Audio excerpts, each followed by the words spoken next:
Hello everyone, myself Khyati Vyas from JMP English Medium Saraswati Group of Education. Today I am conducting this session for grade 4 subject SS. We are discussing chapter number 7 our government and elections, and this is my session number 3 for this chapter. So kids, what have we learned in this chapter in our previous sessions? पिछले session में हमने इस chapter के regarding में क्या पढ़ा था? पिछले सेशन में हमने पढ़ा था कि हमारी गवर्नमेंट जो है, इंडिया की गवर्नमेंट, वो 3 डिफरेंट लेवल्स पर काम करती है.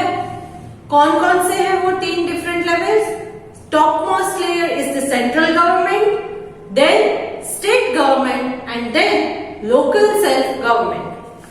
सेंट्रल गवर्नमेंट है वो दिल्ली में लोकेटेड है क्योंकि दिल्ली हमारा नेशनल कैपिटल माना जाता है. स्टेट गवर्नमेंट्स जो है वो हर एक स्टेट, इंडिया में जितने भी स्टेट्स हैं उन हर एक स्टेट की एक अलग गवर्नमेंट होती है जो पर्टिकुलरली उस स्टेट के रिगार्डिंग सारे डिसीजंस लिया करती है, तो वो है स्टेट गवर्नमेंट. और स्टेट गवर्नमेंट के ऑफिसेस जो है वो उस पर्टिकुलर स्टेट कैपिटल में रहती है और उनके हेड होते हैं chief minister and other ministers which who are living in that particular state.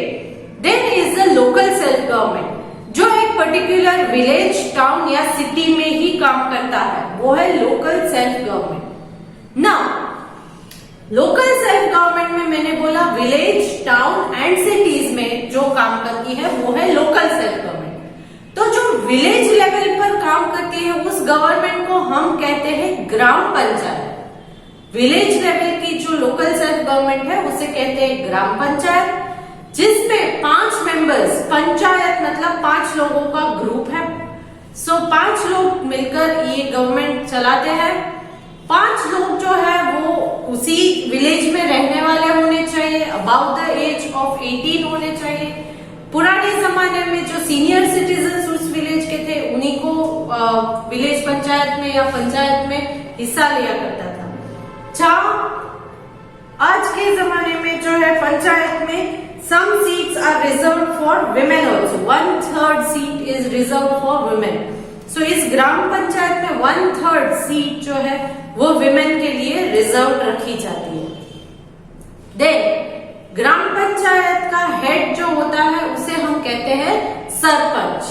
और इनके फंक्शंस भी मैंने डिस्कस किए थे कि ग्राम पंचायत के फंक्शंस क्या होते हैं कि टाइम टू टाइम मीट करना, अगर विलेज के अंदर कोई डिस्प्यूट है तो डिस्प्यूट मतलब कोई भी डिसएग्रीमेंट, बातों को लेकर या कोई भी ऐसे झगड़े होते हैं तो उसे रिजॉल्व करना. देन विलेज में प्रॉपर ड्रिंकिंग फैसिलिटी है, drinking water facility. Then cleanliness है या नहीं, प्राइमरी एजुकेशन है या नहीं, प्राइमरी हेल्थ केयर सेंटर है या नहीं, इन सारी चीजों का ध्यान रखना. और भी बहुत सारे फंक्शंस हैं जो ये पंचायत में डिसाइड किया जाता है. Then town and cities. Village level में तो मैंने कहा कि gram panchayat. Now town level में जो वर्क करती है, टाउन लेवल जैसे कि बड़े बड़े जो शहर होते हैं वहां पर जो काम करती है उसे म्युनिसिपैलिटीज कहते हैं. और थोड़े छोटे वाले जो होते हैं टाउन्स, तो उसमें जो है municipal corporation. Big cities such as Kolkata, Delhi have municipal corporation and small towns are having municipalities. Big cities जो है वहां म्युनिसिपल कॉर्पोरेशन होते हैं, छोटे जो है टाउन्स वहां पर जो है म्युनिसिपैलिटीज होती है. Municipal corporation. So mayor is the head of municipal corporation and chairperson is the head of municipality. ये हमने सीखा था लास्ट ईयर. अब इनका वर्किंग पीरियड क्या होता है, कितने साल तक ये काम करते हैं? They are elected for 5 years. उनका टर्म पीरियड है 5 years का. ओके, 5 years तक ये जो एक कमिटी बनती है वो 5 साल तक अपना काम करते रहते हैं. अब इस कमिटी को कैसे बनाया जाता है? ये लोकल सेल्फ गवर्नमेंट है, इसीलिए पर्टिकुलर उस एरिया के लोग जो है अपना रिप्रेजेंटेटिव खुद चूज करते हैं, खुद सिलेक्ट करते हैं. किस तरह से? Through voting. मतलब इलेक्शंस होते हैं और इलेक्शंस में वोट डाले जाते हैं। तो इलेक्शंस में वोट डाले जाते हैं। वोट कौन कर सकता है? अबाउट द एज ऑफ 18 जितने भी लोग रहते हैं उस पर्टिकुलर एरिया में, वो इलेक्शंस में पार्ट ले सकते हैं और वो जो है इलेक्ट कर सकते हैं अपने रिप्रेजेंटेटिव को। जिसको ज्यादा वोट मिलता है वो जीत जाते हैं। क्लियर? सो इस तरह से हमारे देश में ये जो है गवर्नमेंट काम करती है। Now in today's session we will start from the elections in detail. Elections क्या है, कैसे होते हैं, इसके रिगार्डिंग हम आज के सेशन में डिटेल स्टडी करेंगे। Today is very important day for Geeta. हर class is having an election to choose the class monitor. आज गीता नाम की एक लड़की है जिसके बारे में डिस्कस किया गया है यहाँ पर। ये सिर्फ एग्जाम्पल है। गीता के लिए क्यों आज इंपॉर्टेंट डे है? बिकॉज आज उसके क्लास में इलेक्शंस होने वाले हैं जिसमें उसके क्लास का मॉनिटर कौन होगा इसके बारे में डिसाइड किया जाएगा।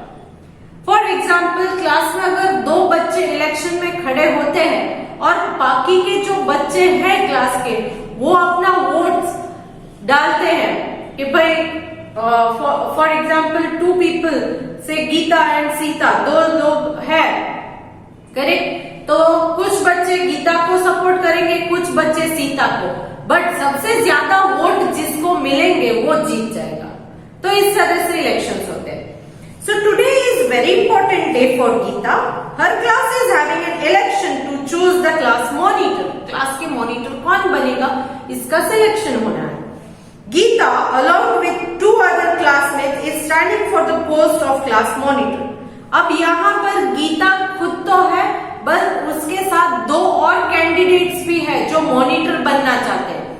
गीता भी मॉनिटर बनना चाहती है और गीता के अलावा 2 और बच्चे हैं जो मॉनिटर बनना चाहते हैं। तो ऑल टुगेदर 3 कैंडिडेट्स हैं। The class teacher wants the class to choose one student who they think will make a good monitor. अब क्लास टीचर ने ये बोला है कि इन 3 बच्चों में से आपको एक्चुअली आप किसको कैंडिडेट जो है 3 कैंडिडेट उनमें से किसको आप क्लास मॉनिटर बनाना चाहते हो, किसी एक को ही बनना है। करेक्ट? यहाँ पर कैंडिडेट 3 है मगर बच्चे 3 में से कोई एक ही मॉनिटर बन सकता है। तो पूरे क्लास में से सबको एक्चुअली वोट करना है कि वो किसको मॉनिटर बनाना चाहते हैं। The student vote using a piece of paper on which they write the name of the candidate of their choice. तो अब यहाँ पर वोट कैसे किया जाता है कि पूरे क्लास के बच्चों को बोला गया कि ये 3 बच्चे हैं, तीनों के नाम आपको पता ही होंगे ना। आप अपने पास एक छोटी सी स्लिप ले लो, पेपर की चिट ले लो और उसके अंदर आप किसको मॉनिटर बनाना चाहते हो उसका नाम लिखना है। किसी को दिखाना नहीं है, शेयर नहीं करना है, कोई डिस्कशन नहीं करना है, आपका नाम नहीं लिखना है। आपको इन 3 कैंडिडेट्स में से किसको आप सपोर्ट करते हो इस कैंडिडेट का नाम उस चिट में लिखना है और चिट को फोल्ड कर देना है। Then they put their piece of paper in a box kept on the teacher's table. फिर उस चिट में जो कैंडिडेट उनको मॉनिटर की तरह चाहिए उस कैंडिडेट का नाम लिख के उसे फोल्ड करके टीचर के टेबल के ऊपर एक बॉक्स पड़ा है उसमें उन्होंने वो चिट डाल देनी है। The votes are counted by 2 students and then checked by the teacher who announces the name of the winner after counting it over. बाद में टीचर 2 बच्चों को बुलाएगी और 2 बच्चे आकर उन चिट्स को अलग अलग करेंगे कि for example student number 1, number 2, number 3। सो बाद में इनको सॉर्ट करने के बाद नंबर 1 वाली चिट कितनी है, नंबर 2 वाली चिट कितनी है, नंबर 3 वाली चिट कितनी है, इसका काउंटिंग किया जाता है। यहाँ पर मैं नंबर कह रही हूँ, हो सकता है कि मैंने जैसे बोला कि गीता और सीता, तो गीता नाम की कितनी चिट है, सीता नाम की कितनी चिट है, और एक फॉर एग्जाम्पल राहुल नाम का लड़का है, तो राहुल के नाम की कितनी चिट है, क्योंकि यहाँ पर 3 बच्चे इलेक्शन में थे, तो तीनों बच्चों के नाम की जो चिट्स है उनकी काउंटिंग की जाती है। फिर जिसके नाम की चिट सबसे ज्यादा होगी दैट मीन्स कि उस बच्चे को सबसे ज्यादा वोट मिले हैं। सबसे ज्यादा स्टूडेंट्स उस बच्चे को मॉनिटर बनाना चाहते हैं, तो वो जीत जाएगा और टीचर उसका नाम अनाउंस कर देगी कि भाई इसको सबसे ज्यादा वोट मिले हैं, तो ये बनेगा आज से मॉनिटर या ये बनेगी आज से मॉनिटर इस क्लास की। तो इस तरह से वोटिंग की जाती है। Now India is a large democracy in the world. India जो है वो पूरी दुनिया में बहुत बड़ी डेमोक्रेटिक कंट्री है। मतलब यहाँ पीपल जो है, कॉमन पीपल, वो खुद गवर्नमेंट में पार्ट भी लेते हैं, खुद गवर्नमेंट को वोट भी करते हैं और खुद ही गवर्नमेंट को चलाते भी हैं। So it is called, this is a country of the people, by the people and for the people. मतलब लोगों की ही बनाई गवर्नमेंट है, लोगों ने ही बनाई है और लोगों के लिए ही बनी है ये गवर्नमेंट। तो it is a democratic country. Just as गीता's class had an election, we have elections for the country as well as each state. जैसे गीता के क्लास के इलेक्शंस हुए थे, उसी तरह हमारे कंट्री के इलेक्शंस भी होते हैं, सेंट्रल गवर्नमेंट के इलेक्शंस और स्टेट गवर्नमेंट के इलेक्शंस भी इसी तरह से होते हैं। We elect or choose our own leaders who form the government and run the country. और इसी तरह इन कैंडिडेट्स में से, गवर्नमेंट के भी अलग अलग कैंडिडेट्स होते हैं, इन कैंडिडेट्स में से हमें वोट डाल के इलेक्शन लड़ के जो है अपने रिप्रेजेंटेटिव को हम खुद ही सिलेक्ट करते हैं, खुद ही चुनते हैं। This process of electing our leader is known as election. और इस प्रोसेस को, जिसमें हम अपने लीडर्स को इलेक्ट करते हैं, इस प्रोसेस को कहते हैं इलेक्शन। क्या कहते हैं? Election. Now voting in India. तो ये इंडिया में वोटिंग कैसे की जाती है? जैसे गीता के क्लास में वोटिंग कैसे की गई थी? चिट्स में नाम लिखकर। तो इंडिया में वोटिंग कैसे की जाती है? क्या चिट में नाम लिखकर देना होता है? लेट्स सी कैसे होती है। Now, in India, leaders are elected through the process known as voting. Voting की प्रोसेस की जाती है और इलेक्शंस किए जाते हैं। Those who vote to elect their leader are known as voters.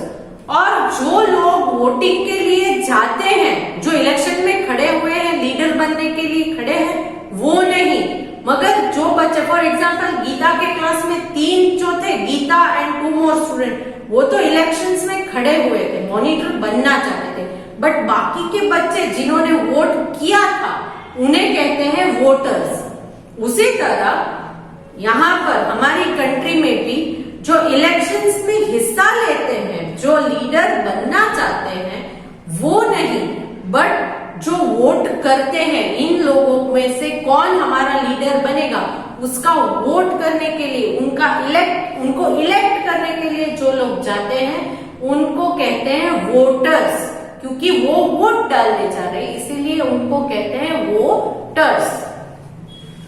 All Indian citizens who are 18 years old or above are allowed to vote in the elections. हमारी country में 18 इयर्स या 18 इयर्स से above के जो लोग हैं वो सारे वोट डालने जाते हैं। ओके, 18 से कम है अगर उनकी एज, तो they are not eligible for voting, तो वो वोटिंग के लिए नहीं जा सकते। क्यों? क्योंकि उनको माइनर कंसिडर किया जाता है। माइनर मतलब अभी वो वोटिंग के लिए एलिजिबल नहीं है। 18 इयर्स के बाद जो है वो वोट कर सकते हैं, मतलब कि वो अपना रिप्रेजेंटेटिव खुद सिलेक्ट कर सकते हैं। Election in the big country such as ours need lot of planning and organisation. इन इलेक्शंस को हैंडल करना है तो उसको पहले से ही बहुत प्लानिंग एंड ऑर्गेनाइज करके सारी प्लानिंग को एग्जीक्यूट करना पड़ता है, क्योंकि इतनी आसान चीज नहीं होती है वोटिंग करना, क्योंकि कहीं भी कुछ भी चीटिंग हो सकती है या कुछ लीक इंफॉर्मेशन हो सकती है, तो इसलिए बहुत ध्यान से करना पड़ता है। This is why a body called the Election Commission has been created to conduct elections in India. और इन सारी प्लानिंग, ऑर्गेनाइजिंग, इन सारी चीजों को हैंडल करने के लिए एक स्पेशल कमिटी बनाई जाती है जिसको कहते हैं इलेक्शन कमीशन। और इस कमिटी का ये काम होता है कि इस पूरे इलेक्शन के प्रोसेस को स्मूथली हैंडल करे। It plans every part of election, decides the dates, holds the election, provides all details and announces the result. तो ये इलेक्शन कमीशन ये क्या क्या काम करती है? सबसे पहले काम करती है it plans every part of the election. पहले प्लानिंग की जाती है कि इलेक्शंस कब करने हैं, कैसे करने हैं, कहाँ करने हैं। फिर डिसाइड्स द डेट्स, पर्टिकुलर एक रीजन के इलेक्शंस है तो वो किस डेट पर होंगे, नेक्स्ट रीजन के इलेक्शन किस डेट पर होंगे, तो अलग अलग डेट्स अलॉट की जाती है, फिक्स की जाती है dates.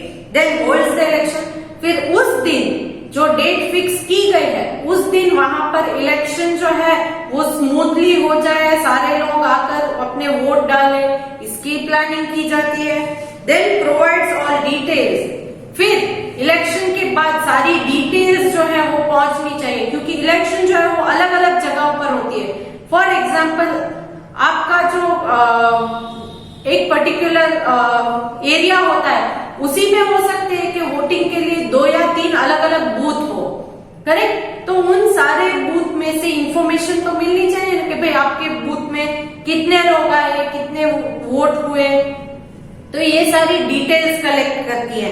And announces the result, और फिर इन वोट्स को काउंट करने के बाद इनके रिजल्ट को डिक्लेयर करना, ये सारा काम इलेक्शन कमीशन करते हैं।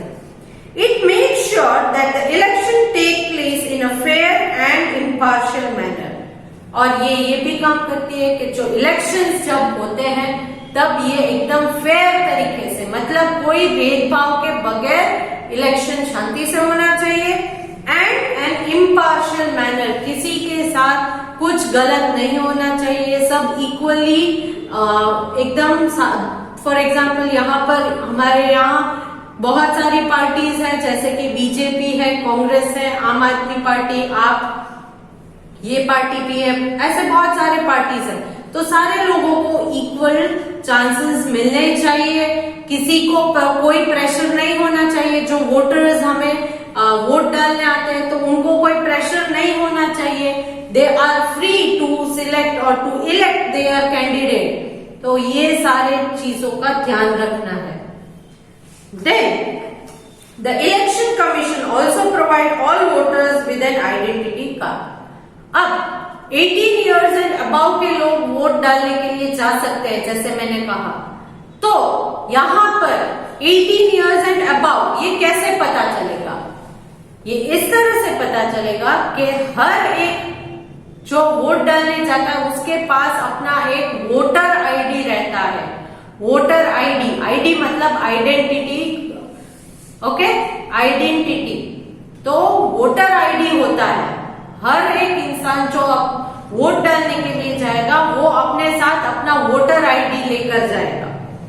This card contains details such as the name and address of a person. अब ये वोटर आईडी में क्या डिटेल्स रहते हैं? फॉर एग्जाम्पल मेरा वोटर आईडी है तो उसके अंदर मेरे डिटेल्स रहेंगे। मेरे डिटेल्स में कौन कौन सी चीजें रहती है?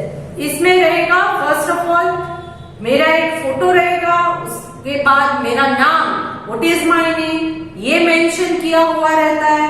देन मेरा एड्रेस इसमें रहेगा कि मैं कहाँ पर रहती हूँ, अलॉन्ग विद हिज और हर फोटोग्राफ। और फोटोग्राफ सबसे इम्पोर्टेंट, ताकि जब हम वोटिंग के लिए जाए वोटर आईडी दिखाए तो वहां पर जो इंस्पेक्टर बैठे होते हैं, जो हमें मॉनिटर करते हैं, हमें गाइड करते हैं, वो उस फोटोग्राफ के साथ हमारा चेहरा मैच होता है या नहीं वो देखते हैं। ऐसा नहीं हो सकता ना कि मेरा वोटर आईडी लेकर कोई आप या कोई और चला जाए वोट करने के लिए, ये तो पॉसिबल नहीं है क्योंकि वो तो फिर चीटिंग हो जाती है। तो मेरा वोटर आईडी लेकर ही मैं जाऊंगी, और अगर मेरे वोटर आईडी पर एक बार मैंने वोट कर दिया तो सेकेंड टाइम मैं उसको यूज नहीं कर सकती सेम डे पर। सेम डे एक बार मैंने वोट कर दिया तो सेकेंड टाइम उसी आईडी से मैं सेकेंड टाइम वोट नहीं कर सकती। क्यों? क्योंकि एट अ टाइम आप किसी एक को ही वोट कर सकते हो। So in this way elections are handled. Then on election day, voters carry this identity card with them when they go to the polling booth to vote. Election के दिन जब पोलिंग बूथ पर आप vote डालने के लिए जाते हो तब इस आइडेंटिटी कार्ड को अपने साथ लेकर जाना है, क्योंकि वो उस आइडेंटिटी कार्ड को देखने के बाद ही आपको वोट करने की परमिशन देंगे। Voting is done by select secret ballot. Secret ballot होता है, उसके अंदर वोटिंग की जाती है। सीक्रेट बैलेट मतलब पहले क्या होता था, पेपर हुआ करता था जिस पर आपको टिक करना होता था कि आप किसे इलेक्ट करना चाहते हो। बट आज जो है अलग मशीन्स लगते हैं जिन मशीन्स में बटन्स को प्रेस करके आप इलेक्ट कर सकते हो। This means that no one else will come to know who a person has voted for. Secret ballot इसलिए कहा जाता है क्योंकि वो एकदम क्लोज चेम्बर के अंदर होता है, क्योंकि आप जिस पर टिक करोगे वो किसी और को दिखेगा नहीं, इसीलिए इसे सीक्रेट रखना है। आप किसी के साथ डिस्कस भी नहीं करोगे कि आपने किसको वोट किया और किसी को ये दिखेगा भी नहीं। नाउअडेज इलेक्ट्रॉनिक वोटिंग मशीन्स, जिसको ईवीएम्स कहा जाता है, आर यूज टू वोट। आज जो है इलेक्ट्रॉनिक वोटिंग मशीन, जिसको ईवीएम्स कहा जाता है, उसका यूज किया जाता है वोटिंग के लिए। People can cast their vote by just pressing the button. इस ईवीएम के अंदर अलग अलग बटन्स रहते हैं जिस पर अलग अलग निशान बने होते हैं और पार्टी का या कैंडिडेट का नाम लिखा होता है। तो जिसको आप इलेक्ट करना चाहते हो उसके नाम के आगे का जो बटन है, सिर्फ उसे प्रेस करने से वो इलेक्ट हो जाएगा। Clear? So this was all regarding the elections that are taken forward in India. Next lecture we will start with political parties in India. India की अलग अलग पॉलिटिकल पार्टीज के रिगार्डिंग हम नेक्स्ट लेक्चर में discuss करेंगे।